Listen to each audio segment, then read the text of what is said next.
this part broke off from the 4x4 post, so I've got to cut this off, and then I'm going to weld it to this 1/4 inch plate, and then bolt and weld it onto the post, and that should keep it from busting. I think what happened is I backed into the gate or something, I don't know.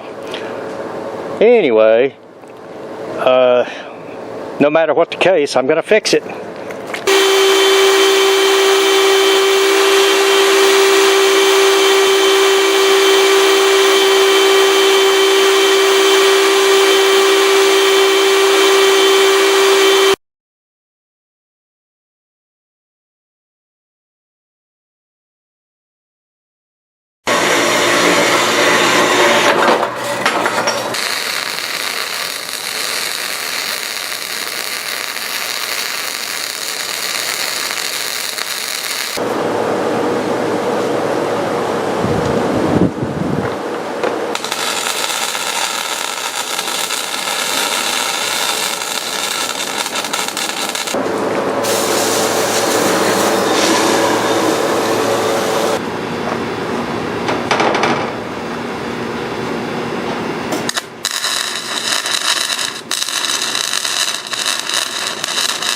Oh, looks like we're done for today. It's just getting...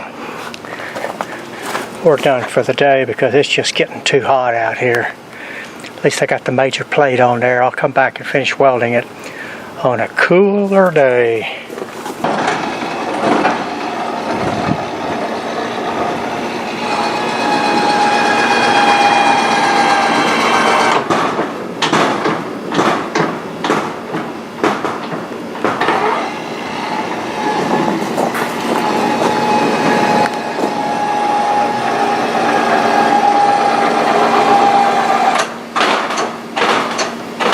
Okay, I'm out of here.